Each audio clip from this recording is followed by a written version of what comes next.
So today, exercise 14, question number 2.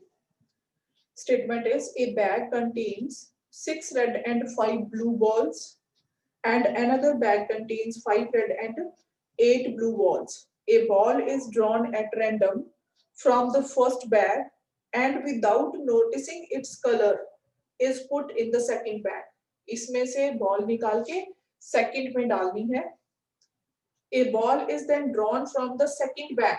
फिर second bag में से एक बॉल आपको निकालनी है. Find the probability that ball drawn is blue in color. कि इसमें से जो आप सेकंड में से निकालते हो वो बॉल ब्लू कलर की हो. तो इसके में क्या क्या पॉसिबिलिटीज हो सकती हैं. अब इसमें सिलेक्शन ऑफ बैग तो आपके पास कोई चॉइस नहीं है. आपने सबसे पहले इसमें से ही लेना, फर्स्ट बैग में से. अब फर्स्ट बैग में आपके पास 6 रेड 5 ब्लू बॉल्स हैं.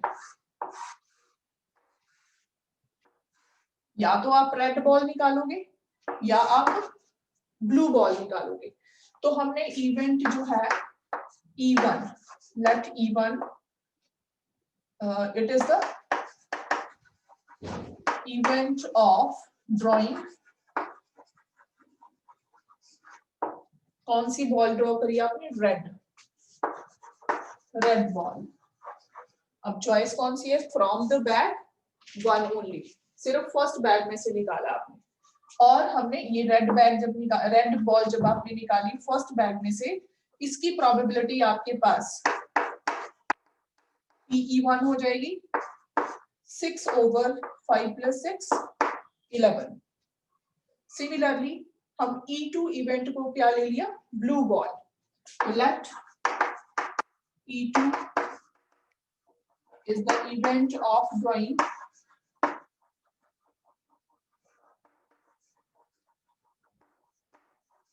Blue ball. ये भी किस में से निकाली है आपने? From first bag. तो इसके लिए ब्लू बैग के लिए आपकी प्रोबेबिलिटी कितनी आ गई? 5/11. Total number of balls 11. So here it will be PE2. After this selection इसमें से आपने यहाँ पे एक निकाली, यहाँ पे एक निकाली. ठीक है. अगर आपने यहाँ पे आपने निकाली है रेड बॉल, तो PE1 probability of drawing red ball 6/11. तो अगर ये बॉल आपने रेड निकाली है तो आपने उसको सेकंड बैग में डाल दिया, जिसमें 5 रेड बॉल्स पहले से थी, एक रेड बॉल और आ गई. आपके पास 6 रेड बॉल्स हो गई और 8 ब्लू बॉल्स हो गई. क्लियर. अगर आप ब्लू बॉल निकालते हो यहां से तो उसको आपने सेकंड बैग में डालना है फिर. ठीक है. अगर उसका कलर ब्लू है तो उसको सेकंड बैग में डालना है. सेकंड बैग में डालने के बाद आपके पास 5 रेड बॉल्स रह जाएंगी और 8 ब्लू पहले से थी, एक और बढ़ जाएगी, 9 ब्लू बॉल्स हो जाएंगी. अब आपको सेकंड बैग में से कौन सी बॉल निकालनी है? ब्लू कलर की. A ball is then drawn from the second bag. Find the probability that the ball drawn is blue in color. आपने ये बताना कि ब्लू होगी कौन सी बॉल? सेकंड बैग की. तो हमने इसमें इवेंट जो है A ले ली. Let A is equal to event of drawing blue ball from second bag. Second bag में से ब्लू बॉल निकाली. तो ये सेकंड बैग है. जब इसमें से हम ब्लू बॉल निकालेंगे, ब्लू की probability EA when E1 has happened. Total कितने हो गए? 6 + 8 14. उसमें से 8 ब्लू बॉल्स हैं, 8/14. क्लियर. और अगर आपने दूसरी बॉल निकालनी है रेड के लिए, आपसे पूछा नहीं है, तो उसकी आप कितनी निकाल सकते हो? 6/14. क्लियर. उसके बाद यहाँ पे भी या तो बॉल रेड होगी या फिर ब्लू होगी. तो अगर ब्लू है तो उसकी प्रोबेबिलिटी आपके पास क्या रहेगी? Probability of A when E2 has happened. तो यहाँ पे आपने बॉल ड्रॉ करी, ब्लू थी, इसमें ऐड किया, 9 ब्लू बॉल्स हो गई. तो इसकी प्रोबेबिलिटी आपके पास कितनी आ गई?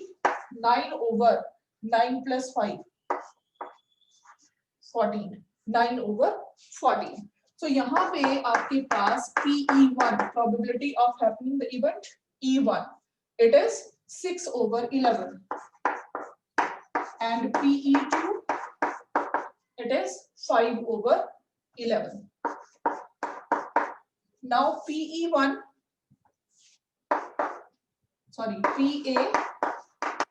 E1 has happened. PA when E1 has happened 8/14. Similarly, PA when E2 has happened it is 9/14. Now by using law of total probability, you know PA is equal to probability of happening the event A PE1 into P A/E1 plus PE2 into PA/E2. So here it will be PA is equal to PE1 6/11 into 8/14 plus PE2 that is 5/11 into PA/E2 9/14.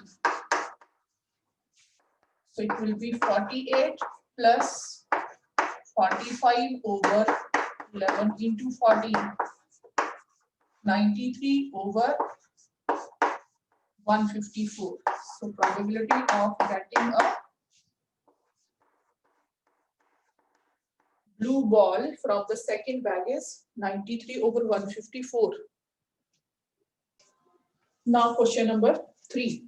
A packet contains 5 defective pens and 5 good pens. Packet है उसमें 5 defective pens हैं और 5 जो है वो good pens हैं. Total कितने pens हो गए? 10 pens. A pen is drawn at random and checked whether it is defective or non-defective and put back into the packet. इसमें से एक पेन निकाला, उसको चेक किया डिफेक्टिव है या नॉन डिफेक्टिव है और वापस उसमें डाल दिया. Now 2 additional pens of same type, जो पहले निकाला जो भी पेन निकाला अगर वो डिफेक्टिव है तो इसमें 2 एडिशनल डिफेक्टिव पेन्स डाल दिए. अगर non defective means good pen है तो 2 गुड पेन डाल दिए. Pens of type drawn are put into the packet and then a pen is drawn at random. What is the probability that second pen is defective? तो इसमें हमने event E ले लिया. Let E1 is the event that, अब जो first pen select किया आपने इसमें से पहले पेन निकालना है अगर वो गुड है या डिफेक्टिव है accordingly. So let E1 is the event that first pen is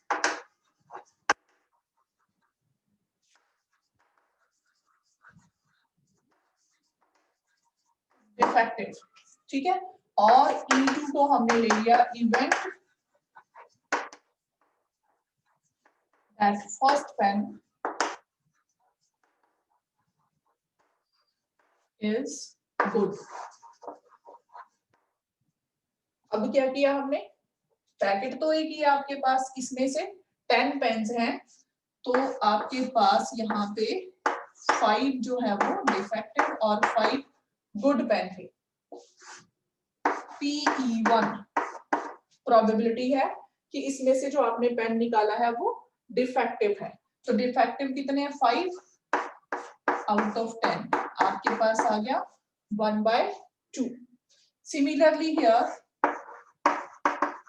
PE2 जो पेन है गुड है उसकी भी कितनी आ गई? 5/10 दैट इज 1/2. अब उसके बाद आपने क्या करना? You have to select the second pen. लेकिन वो पेन आपने देख के वापस डाल दिया. अब जो आपके पास पैकेट है अगर आपका पेन डिफेक्टिव है तो आपके पैकेट में दूसरे पैकेट में जब आपने दूसरा पेन निकालना उससे पहले उसने क्या किया? 2 डिफेक्टिव पेन्स डाल दिए. 5 पेन्स पहले से हैं तो आपके पास 5 + 2 7 डिफेक्टिव पेन्स हो गए और 5 गुड पेन हो गए. क्लियर? अगर आपका पेन गुड है जो आपने निकाला है, तो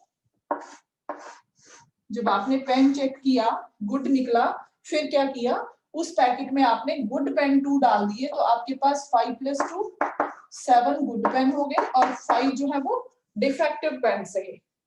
अब आपने वो वाला पैकेट जिसमें 2 पेन्स एक्स्ट्रा हो गए, उनमें से एक पेन निकालना है। ठीक है, एक पेन निकालना है और प्रोबेबिलिटी क्या निकालनी है, what is the probability that second pen is defective.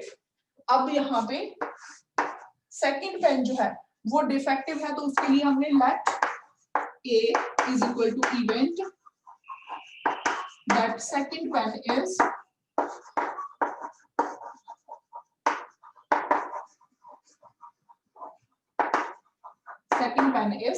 Defective.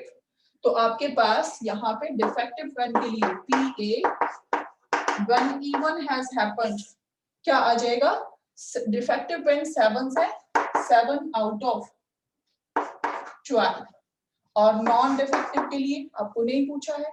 Similarly here probability of A when E2 has happened, defective pens कितने हैं, 5 आउट ऑफ 12। अब यहाँ इवेंट से आपको क्लियर है, यहाँ पे P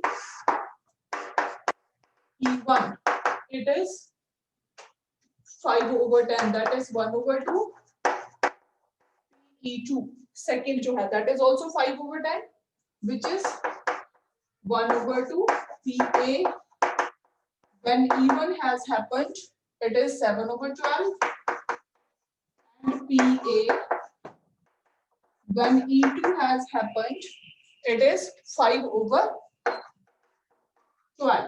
Now you can use here law of total multiplication, sorry, law of total probability, E1 into A over E1 plus PE2 into PA over E2. So it will be 1/2 into 7/12 plus 1/2 into 5/12. 1/2 common, 5 plus 7/12. So it will be 1/2 into 12/12 will become 1. So answer is 1/2.